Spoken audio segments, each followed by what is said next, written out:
नमस्कार दोस्तों, राधे।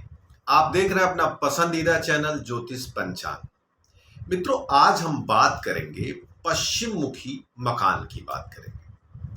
अब मित्र, पश्चिम का मतलब होता है कि जिन लोगों का गेट पश्चिम दिशा में हो। लेकिन पश्चिम दिशा में हम हर स्थान को केवल पश्चिम दिशा नहीं कहेंगे, उसके तीन मोटे मोटे पार्ट हम करके देखते हैं। एक उत्तर वाला हिस्सा, एक दक्षिण वाला और एक बीच का हिस्सा। जब दक्षिण वाले हिस्से पे गेट होता है उसको नैऋत्य कोण का गेट कहा जाएगा। दक्षिणी पश्चिमी नैऋत्य कोण का गेट कहा जाएगा। यहां पर जब मुख्य द्वार होगा तो इस स्थान पे मुख्य द्वार का नुकसान ये आएगा कि घर का विकास अवरुद्ध होगा। जैसे लगेगा घर में कोई वास्तु दोष हो गया है। सडन निगेटिव घटनाएं होना, सडन बीमारी आना, केस मुकदमा, इस तरह की समस्या देखी जाएगी। एक स्थिति ऐसी हो सकती है जहां पर यह प्रॉब्लम कम आए। वो कब होगी? उस घर में मकान मालिक को या जो घर का सबसे बड़ा मुखिया हो उसकी कुंडली में राहु उच्च का हो, मिथुन या वृष राशि में, और शुभ भाव में बैठा हो तो वह घर फलदायी होगा।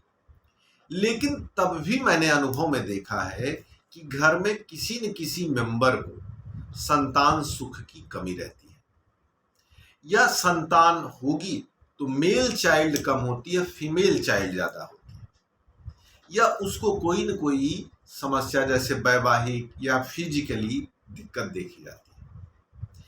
नैऋत्य कोण राहु का स्थान होने के नाते घर में राहु की समस्या बढ़ जाती है। अब उपचार की क्या बात करें, थोड़ी सी उपचार की भी बात कर लें, फिर हम बीच और उत्तरी गेट की बात करेंगे। अगर आपका नैऋत्य कोण पे, पश्चिमी नैऋत्य कोण पे गेट है तो घर के अंदर पूरब उत्तर के कोने पर जल जरूर स्थापित करवाइए। वहां पर पूजा स्थान बनाइए और घर में शिव की उपासना डेली होनी चाहिए। ये पहला विषय। अब आते हैं बीच में। अगर आपका पश्चिम मुखी मकान है और बीच में आपका गेट है तो आपका गेट वास्तु के अनुसार शुभ है। लेकिन पश्चिम पे गेट बनाने के कुछ नियम है जिसको आपको मानना चाहिए। क्या क्या है? संध्या से पहले वहां पर चिराग या रोशनी होना जरूरी है, पहली चीज। फिर दूसरा विषय क्या है?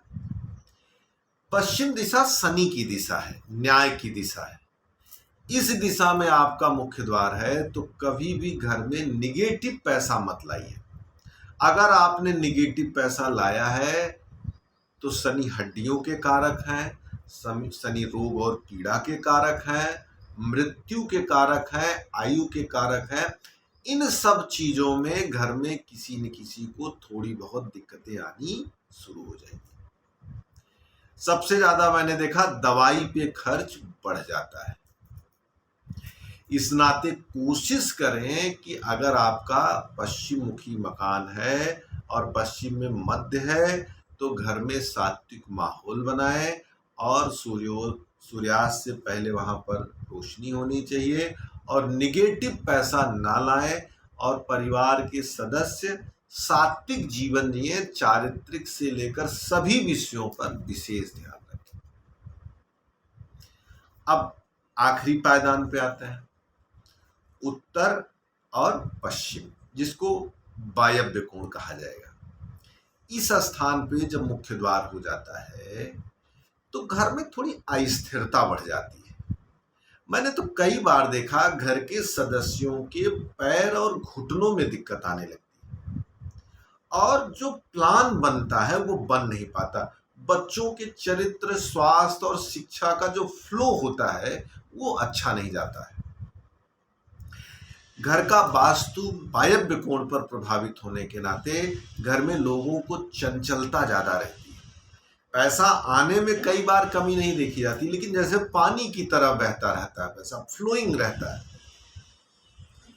लड़कियों की शादी सही दिशा में नहीं हो पाती। कई बार तो हमने देखा कि घर की बेटियां भी दुखी रहती हैं, औरतें ज़्यादा दुखी रहती हैं। हाँ, जो पुरुष घर से बाहर खूब जाते हैं उनको थोड़ा रिलैक्सेशन रहता है, लेकिन जो पुरुष घर में ज़्यादा समय देते हैं, जैसे कि पूरा दिन या पूरी रात, एक भी बेला पूरा देंगे तो उनको ज़्यादा दिक्कत होगी। अगर कम देंगे तो उनको कम दिक्कत, जो लोग ज़्यादा रहेंगे उनको ज़्यादा दिक्कत होगी। अब इनका क्या उपचार है? इनको कोशिश करना चाहिए अपने घर का अग्नि को, अर्थात दक्षिण और पूरब का कोना सही रखना चाहिए। क्या रखना चाहिए? वहां पर आप रेड बल्ब लगाएं, वहां पर किचन बनाए रखें और घर में समय समय पर रुद्राभिषेक होते रहना चाहिए। इतनी प्रक्रिया अगर घर में हो रही है तो चीजें बैलेंस होंगी। दोष एकदम खत्म नहीं होने वाला है, दोष का कुछ न कुछ हिस्सा बचा रहेगा। तो मित्रों, आज हमने पश्चिम मुखी मकान के इन 3 महत्वपूर्ण विषयों पे बात की कि आपका गेट इन 3 जगहों पर हो तो क्या प्रभाव है। ऐसे जब आपके घर के मुख्य द्वार का चुनाव किया जाए, इसकी वास्तु के अंतर्गत एक व्यवस्थित प्रक्रिया बताई गई कि इस हिस्से को 9 भागों में बांटना और जिस हिस्से में शुभ स्थान हो वहीं पर मुख्य द्वार देना चाहिए। लेकिन एक लेमैन की भाषा में सहज रूप से हमारे दर्शक जो समझ सके, उसके लिए हमने यह वीडियो बनाई और उपचार भी बताया। अगर आपको वास्तु दिखानी है, अपनी कुंडली दिखानी है, तो दिए नंबर पर कॉल करके आप हमसे सीधे बात कर सकते हैं। नमस्कार, राधे।